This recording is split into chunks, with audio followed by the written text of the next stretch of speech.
Welcome to అభినవ భారత్. నేను రఫీ. 2026 నాటికి నక్సలిజం పూర్తిగా రూపుమాపాలని అయితే కేంద్ర ప్రభుత్వం నిర్ణయించుకుంది. దాని ప్రకారం యాక్షన్స్ అయితే ప్లాన్ చేసింది. అసలు ఎందుకు ఈ నక్సలిజాన్ని ఎందుకు రూపుమాపాలనుకుంటుంది, అసలు కేంద్ర ప్రభుత్వం ఎందుకు టార్గెట్ చేసింది అయితే కొన్ని విషయాలు తెలుసుకునే ప్రయత్నం చేద్దాం. వాస్తవానికి చూసుకుంటే 2015లోనే కేంద్ర ప్రభుత్వం అయితే ప్రారంభించడం జరిగింది నక్సలైట్లను రూపుమాపాలని.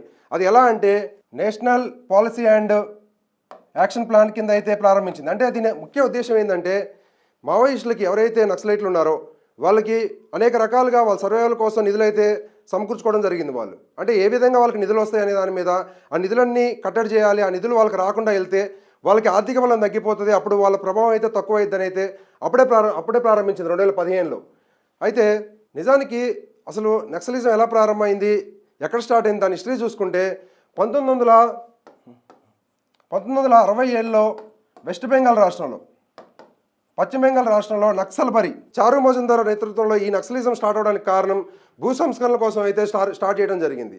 తర్వాత పోను 1970లో ఆంధ్రప్రదేశ్, తెలంగాణ, అలాగనే ఛత్తీస్గఢ్, బీహార్, ఒరిస్సా, జార్ఖండ్, ఏవైతే ఆంధ్రప్రదేశ్, తెలంగాణ, అలాగే ఛత్తీస్గఢ్, ఒరిస్సా, బీహార్, జార్ఖండ్ లాంటి రాష్ట్రాలు ఉన్నాయో ఇక్కడ ఎక్కువగా వెనుకబడిన గిరిజన ప్రాంతాలు ఉండటం, వెనుకబడిన ప్రజలు ఉండటం, అంతేకాకుండా అక్కడ అడవి ప్రాంతాలు ఎక్కువ ఉండటం వల్ల అక్కడ డెవలప్మెంట్ లేకపోవడం, అక్కడ అసమానతల వలన అక్కడ ప్రజల సపోర్ట్తో అక్కడైతే ఉధృతంగా అయితే నక్సలిజం అయితే వ్యాప్తి చెందడం జరిగింది. ఇలా వ్యాప్తి చెందిన తర్వాత ప్రభుత్వాలకు అయితే పెను సవాల్గా మారింది నక్సలిజం అనేది.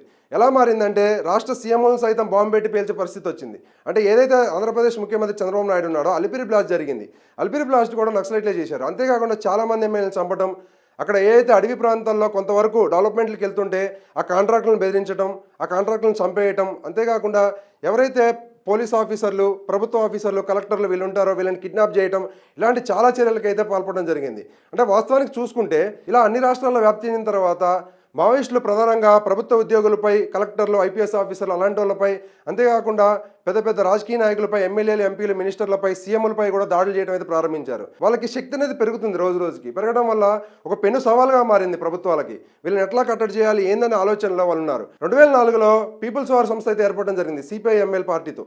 అంటే ఈ పీపుల్స్ వార్ పార్టీ వచ్చిన తర్వాత 2004లో ఉధృతంగా అయితే వ్యాప్తి చెందడం జరిగింది. అంటే వాళ్ళు ఇంకా ఎక్కువ అగ్రెసివ్గా వెళ్ళటం, పెద్ద పెద్ద వాళ్ళని టార్గెట్ చేయడం, అట్లానే రాజకీయ నాయకుల మీద అటాక్ చేయడం, కిడ్నాపులు చేయడం అయితే ఎక్కువ చేసిరు. ఇక్కడ చూసుకుంటే ప్రజల మద్దతు నక్సలైట్లకి ఉధృతంగా అయితే ఉంటుంది. ఎందుకు ఉంటుంది అంటే అక్కడ ఏదైతే వాళ్ళ వెనుకబడిన ప్రాంతాలు ఆ ప్రజలు నక్సలిజం వైపు అయితే దారి మళ్ళారు. నక్సలిజం వైపు దారి మళ్ళీ అక్కడ ఉన్న యువకులకు కూడా ఉద్యోగాలు లేక, ఉద్యోగ అవకాశాలు లేక, ప్రభుత్వ ఉద్యోగాల్లో వాళ్ళకి అంత ఇంపార్టెన్స్ లేక వాళ్ళైతే నక్సలిజం వైపు అయితే దారి మళ్ళారు. వాళ్ళు ప్రతిదీ కూడా నక్సలైట్లకు సపోర్ట్గానే ఉండేవాళ్ళు. ఇప్పుడు పోలీసు వాళ్ళు అక్కడికి వెళ్ళి రైడ్లు చేసే టైంలో కూడా వాస్తవానికి నక్సలైట్లు పోలీసులను ఎదుర్కొనేంత శక్తి సామర్థ్యాలు అయితే వాళ్ళ దగ్గర అంతగా ఉండవు. ఎందుకంటే వీళ్ళు అడ్వాన్స్ వెపన్స్తో అయితే అటాక్ చేస్తూ ఉంటారు. కానీ అక్కడ ఉన్న గ్రామీణ ప్రాంతాల్లో ఎవరైతే గిరిజన ప్రాంతాల్లో ప్రజలు ఉన్నారో వాళ్ళ మద్దతుతో వాళ్ళు షెల్టర్ ఇవ్వడం వల్ల మాత్రమే పోలీసుల నుంచి తప్పించుకొని సర్వైవ్ అవ్వడం జరిగింది.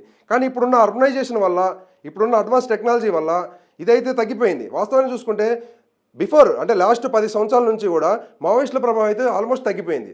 అంతేకాకుండా నిజానికి చూసుకుంటే అసలు మావోయిస్టులకి డబ్బులు ఎక్కడి నుంచి వస్తాయి, వాళ్ళకి నిధులు ఎలా సమకూర్చుకుంటున్నారు, వాళ్ళు ఎలా సర్వైవ్ అవుతున్నారు అనే దాని మీద చూసుకుంటే వాళ్ళు మేజర్గా టార్గెట్ చేసే విషయాలు కొన్ని ఉంటాయి. అవి ఏంటంటే ఏ అయితే కాంట్రాక్టర్లు ఉంటారో వాళ్ళ నుంచి వాళ్ళకి నిధులు వస్తాయి. అంతేకాకుండా కొంత ఇంటర్నేషనల్ నుంచి కూడా, అంటే వేరే దేశాల నుంచి కూడా వీళ్ళకి నిధులు అయితే సమకూరుతాయి.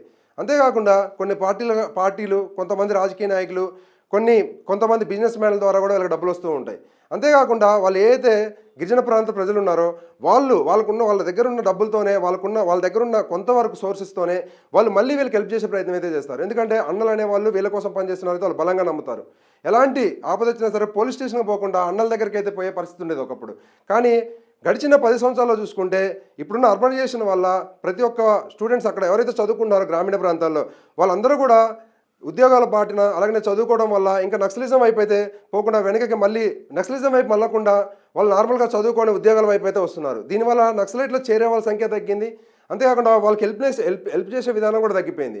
ఇంతకుముందు హెల్ప్ చేసే వాళ్ళు ఎవరైతే ఉన్నారో సాయం చేసేటోళ్ళు నక్సలైట్లకి, వాళ్ళు ఇప్పుడు చేయట్లేదు, తగ్గిపోయింది. కొంతవరకు అయితే వాళ్ళనైతే కట్టడి చేయడం జరిగింది. దీనికి గల కారణాలు ఏంటంటే ప్రభుత్వం ఫోకస్ చేసింది. కేంద్ర ప్రభుత్వం కానీ రాష్ట్ర ప్రభుత్వం కానీ ఏం చేసింది, అసలు ప్రజలు వాళ్ళకి మద్దతు ఇస్తున్నారని అయితే దాని మీద ఫోకస్ చేసింది.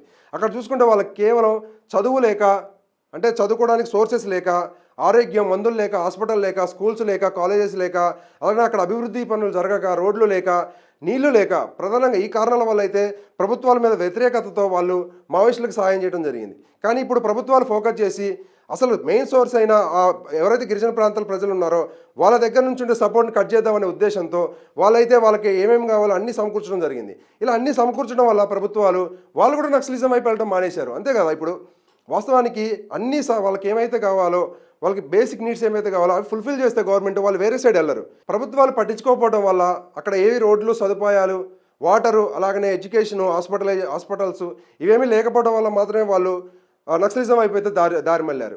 కానీ ఇప్పుడు ప్రభుత్వాలు ఫోకస్ చేసి ఎక్కడైతే వీళ్ళు సర్వైవ్ అవుతున్నారో, ఎవరు సపోర్ట్ అయితే వీళ్ళు ముందుకెళ్తున్నారని టార్గెట్ చేసి వాళ్ళకి హెల్ప్ చేయడం మొదలుపెట్టింది. అంటే ఎవరైతే గిరిజన ప్రాంత ప్రజలు ఉన్నారో వాళ్ళకి హెల్ప్ చేయడం మొదలుపెట్టింది. దానివల్ల నక్సలైట్లకు హెల్ప్ చేయడం తగ్గింది, అర్బనైజేషన్ పెరుగుతుంది. అంతేకాకుండా వాళ్ళకి వేరే సోర్సెస్ లేకుండా పోయింది. అంతేకాకుండా 2015 యాక్షన్ ప్లాన్ ప్రకారం కూడా వాళ్ళకి ఏ మార్గాల ద్వారా అయితే నిధులు వస్తాయో అవన్నీ కూడా ఆపేయడం జరిగింది.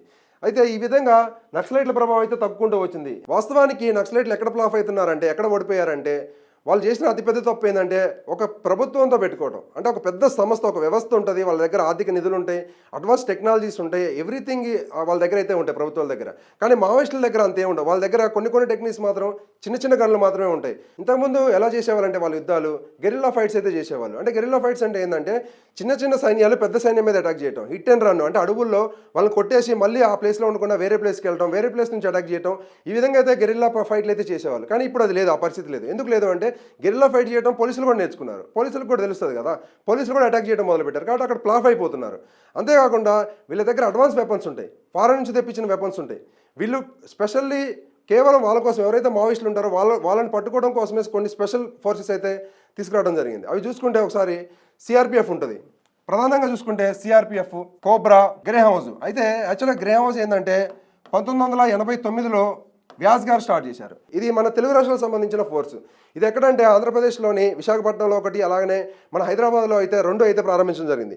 అసలు ఇది ఎంత కఠోరమైన శ్రమ ఉంటుందంటే, కఠోరమైన ట్రైనింగ్ ఉంటుందంటే ఆల్మోస్ట్ 40 కిలోమీటర్లు కూడా గుట్టలు ఎక్కి గుట్టలు దిగాలి. ఈ విధమైన కఠోర శ్రమ ఉంటుంది. ఇలాంటి ట్రైనింగ్ వల్ల మావోయిస్టులు అయితే పోలీసులను ఎదుర్కొనే సామర్థ్యం అయితే కోల్పోయారు. ఎందుకంటే అత్యంత కఠినమైన ట్రైనింగ్ తీసుకొని, అడ్వాన్స్ వెపన్స్ తీసుకొని, వీళ్ళ దగ్గర అడ్వాన్స్ జీపీఎస్ కూడా ఉంటాయి. ఎక్కడెక్కడ ఏ మనుషులు ఉన్నారు, ఎలా ఉంది అక్కడ వ్యవస్థ అనేది కూడా తెలుసుకునే టెక్నాలజీ అయితే వీళ్ళ దగ్గర ఉండడం జరిగింది. దీనివల్ల ఇంత టెక్నాలజీ, ఇంత అడ్వాన్స్ గన్స్, ఇంత అడ్వాన్స్ ట్రైనింగ్ కూడా వాళ్ళకు ఉండదు. కాబట్టి వీళ్ళంతా స్పెషల్ డైట్లు, స్పెషల్ ట్రైనింగ్లు, స్పెషల్ గన్స్, స్పెషల్ టెక్నాలజీ వాడతారు. కాబట్టి పోలీసులు ఎవరైతే వింగ్స్ ఉన్నాయో, కానీ వాళ్ళకి అవేమి ఉండవు. కరెక్ట్ తిండి ఉండదు మావోయిస్టులకి, కరెక్ట్ వెపన్స్ ఉండవు, కరెక్ట్ ట్రైనింగ్ ఉండదు. జస్ట్ వాళ్ళు ఒక నాటు తుపాకీలు పట్టుకొని అటాక్ చేసే ప్రయత్నం అయితే చేస్తారు. అవి కూడా తుపాకీలు ఎన్ని చూస్తాయి అంటే, ఇంతకు ముందు అయితే పోలీసుల మీద, పోలీస్ స్టేషన్ల మీద అటాక్ చేసి అక్కడ నుంచి గన్స్ అయితే తీసుకెళ్లి వాళ్ళు వాడే ప్రయత్నం అయితే చేశారు. కానీ తర్వాత ఉన్న రోజుల్లో పోలీస్ స్టేషన్ దగ్గర కట్టుదిట్టంగా ఈ ఏదైతే సెక్యూరిటీ ఉంటుందో పెంచడం వల్ల వాళ్ళు డైరెక్ట్గా ఇంపోర్ట్ చేసుకుంటున్నారు వేరే వాళ్ళ దగ్గర నుంచి. అంటే డబ్బులు వీళ్ళకి కావాల్సిన డబ్బులు అయితే సమకూర్చుకుంటారు. కాబట్టి మావోయిస్టులు వేరే దగ్గర నుంచి గన్స్ తీసుకోవడం అయితే జరుగుతుంది. 2026 నాటికి నక్సలిజాన్ని భారతదేశంలో రూపుమాపాలని అయితే కేంద్ర ప్రభుత్వం భావిస్తుంది. అసలు ఇది జరుగుతుందా అంటే కొంతమంది నిపుణులు అయితే ఇది జరిగే అవకాశం లేదని అయితే చెప్తున్నారు. ఎందుకు అలా చెప్తున్నారంటే, ఆల్వేస్ ఎప్పుడైనా సరే ఏదో వ్యవస్థలో లోపాలు ఉన్నప్పుడు నక్సలిజం వైపు యువత వెళ్తారు, నక్సలిజం వైపు ప్రజలు వెళ్తారు అనేది అయితే ఒకటైతే ప్రజల్లో బలంగా ఉంది. దీనివల్ల కొంతమంది అయితే నక్సలిజాన్ని రూపుమాపడం అనేది అయితే కష్టతరం, కానీ తగ్గించవచ్చు ప్రభావం అయితే చెప్తున్నారు. ప్రభుత్వాలు ఏదైతే వెనుకబడిన ప్రజలు, అలాగనే కరప్షన్ ఏదైతే మేజర్గా ఉందో వీటి మీద ఫోకస్ చేసి, కరప్షన్ లేకుండా చేసి, జీరో కరప్షన్గా చేసి, వెనుకబడిన గ్రామాలు, ఆదివాసీ గ్రామాలని, ఆదివాసీ ప్రజల్ని డెవలప్మెంట్ సైడ్ తీసుకొచ్చి ఇలా చేయటం వలన నక్సలిజం అంతమయ్యే అవకాశం ఉందా? లేదు అంటే ఇలా మావోయిస్టులు ఎవరైతే ఉన్నారో నక్సలైట్లు, వీళ్ళని చంపడం వల్ల పూర్తిగా నిర్మూలించే అవకాశం ఉందా? మీ కామెంట్ రూపంలో అయితే తెలియజేసే ప్రయత్నం చేయండి. Thank you.